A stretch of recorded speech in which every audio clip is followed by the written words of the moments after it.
Out of all the books published in the US every year, only 3% are translations from other languages. But there seems to be sort of an exponential rise in readers leaning towards translated literature every year, and I think I know why.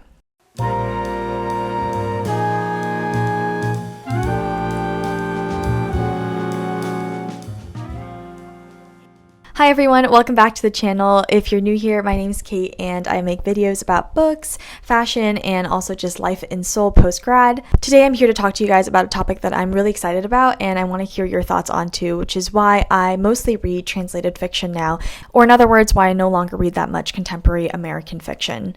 And just in terms of what books I tend to like, I really love stories that feel very inventive, sharp, kind of witty, and that also delve into sort of like characters' decision making and relationships with each other. I would say I definitely prioritize character and writing style over plot, although plot is obviously very important. And I really like books that sort of like elevate very everyday moments that almost introduce a bit of surrealism, whether that be through speculative fiction or just in the writing style, that things feel a little bit more dramatic than they maybe might otherwise. Most importantly though, I really like books that feel like there's a lot of love for the world, for the characters, and books with a lot of heart in them.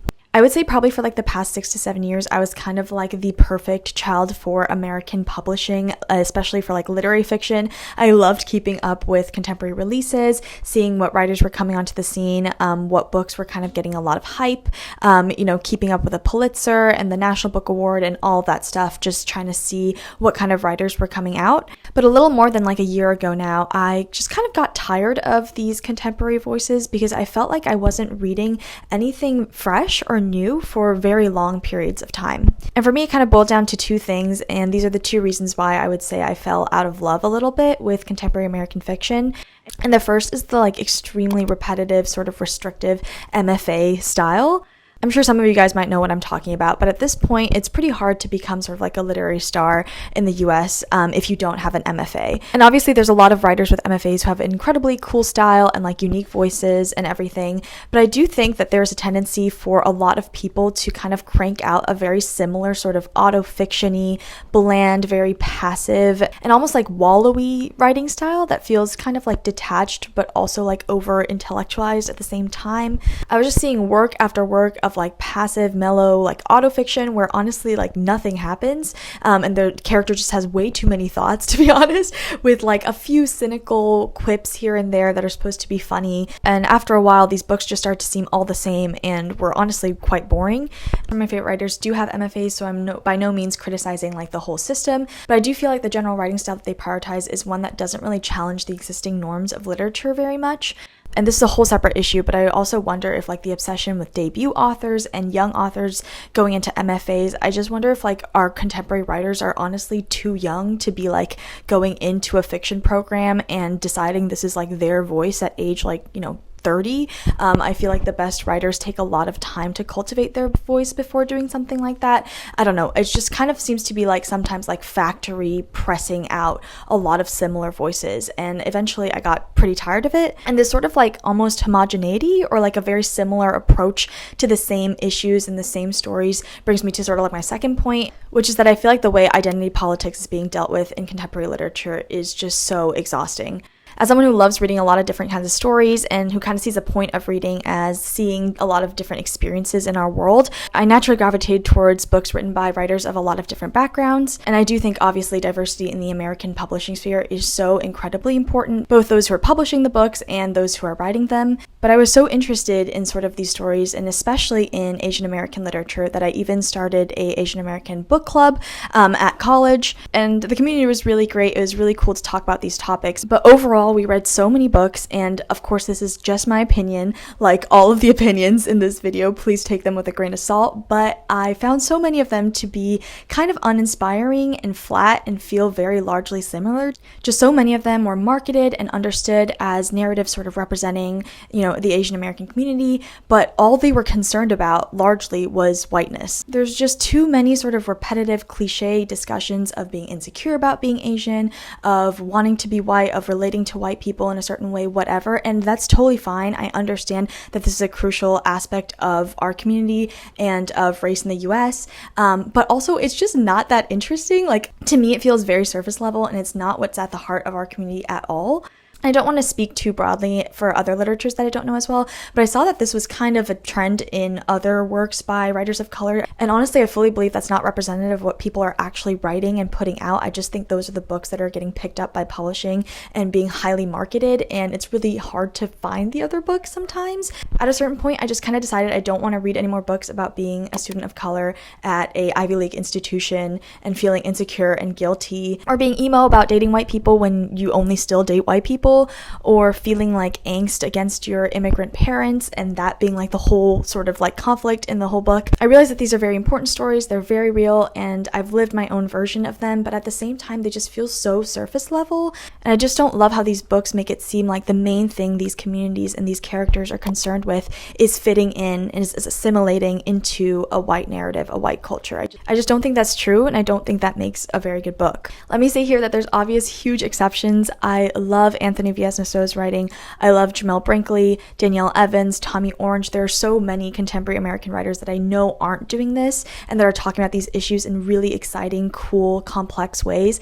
I want to find them, so please recommend any to me if you know of any and that you feel like they're not getting enough press, or maybe there's new people that I haven't interacted with in the past couple of years, but I just think this might be a general trend that I have found while reading a lot of contemporary American lit fic.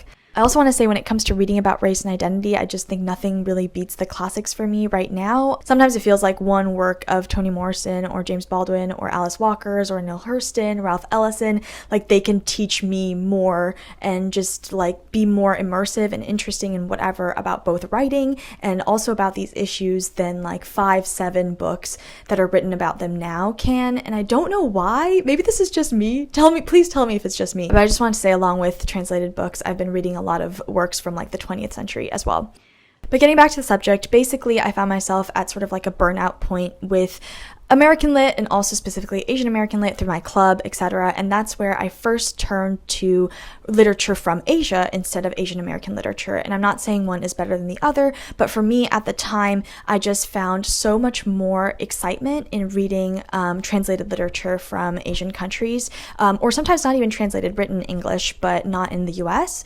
The writing just felt so fresh, it felt so free and very sort of like unlimited by our current understandings of the things I've mentioned of MFA style, of race and identity. And as a writer and a reader, the books felt just so much more inspiring to my personal life as well. It was like they opened up the possibilities of what I could possibly write in the future as well. So I started branching out from there, and for the past, I would say, a year and a half or so, I've been reading mostly translated literature, and it has been so exciting. Obviously, my thoughts on the contemporary American literature are super personal, and you don't have to feel the same way. Please keep reading those books, but I do think there are so many logical reasons why translated books are also amazing in their own right, and kind of add a lot of new stuff to sort of like our reading world. Just logically, if you think about it, it doesn't statistically make any sense that the best books in the world would have been written in the US in the past few years. Like, that's a very slim proportion of all the books coming out across the world. So many of my favorite books that I've read in the past few years have been translated. The thing is that the weird silver lining of there not being that many translations published in the US every year is that the ones that are published have to be really strong for the publishers to sign the book deal, etc. And so in some ways, the books have already been vetted and curated much more than all the English language books coming out in a year. Translators are often the ones who have to sell their writer's work, and so they have to really understand it well. The books are often already really popular or famous in their original language, or if they're older, you know that they stood the test of time. Or once you find sort of like a gem that was unexpected, you can look at the translator's list of books they've translated, and often they feel pretty similar or they have really good taste because translators are curators themselves. It sounds weird, but I feel like I just have a better hit rate with translated books. My average rating of sort of like a contemporary American fiction book would probably be 3 stars, and I feel like with translated books it's at least 4, which is kind of a big jump. And as someone who doesn't read tons and tons of books a year, it just feels like I'm more likely to get something and really enjoy a translated work now. Like I mentioned, translated books just feel really fresh to me. A lot of them kind of defy our ideas of genre or like blend a lot of genres. For example, Elena Knows by Claudia Pinheiro is kind of a murder mystery, but also political fiction and also literary fiction at the same time. Happy Stories Mostly by Norman Erickson Peseribu is both speculative and also very real at times, deals with everything from family to religion to like kind of wacky dreams. And yeah, I just feel like my idea of what can happen within the scope of a book even a paragraph, a sentence, like what can happen with writing, has really been expanded by reading translated books, which is all thanks to the writers and also the translators themselves. They're doing really incredible work. And lastly, I think I really enjoy just getting to think about the work and act of writing and translating and literature in a more sort of like meta way with translations. I feel like it almost humbles you as a reader because you kind of have to accept that there's just some things you might miss, some things that might have been mistranslated, that you might just never realize, whatever. And yet it's still so fun. And almost like those gray areas are what make it interesting. I love reading interviews with translators. And at the same time, you get to learn about so many different histories and experiences across the world. I feel like that's kind of like the best part of reading, period. Also, on a personal note, reading translated fiction has quite literally changed my life. I started translating myself after reading more translated books, and now I'm trying to become a literary translator. And at a time when I was feeling more disillusioned with the writing world as well, it kind of revived my love for writing and for words, and just kind of expanded my understanding of what I might be able to write, which I think is kind of the greatest gift that any writer or creative can ask for. So yeah, I'm really fully indebted to these translators and writers, and I'm excited to just keep reading more. So yeah, that's kind of my spiel on why I mostly read translated fiction now. I hope this made you reconsider translated literature if you haven't quite gotten into it yet.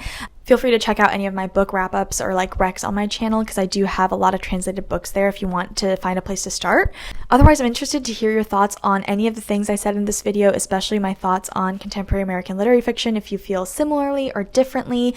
And it's also sort of my call to you to suggest any really cool working American writers right now. Like I mentioned, I'm super open to reading them. I just found myself kind of tired of the whole space after a while. And so please let me know if you have any favorite writers working in the US or obviously internationally right now. Lastly, before I end, I just want to mention that I do have a book club focusing on reading translated writers of color. It's currently on sleep mode because I've been a bit busy with school, but I'm planning to revive it really soon. It's called Between Us Book Club, and I think it's going to be returning with a really small membership fee just for accountability.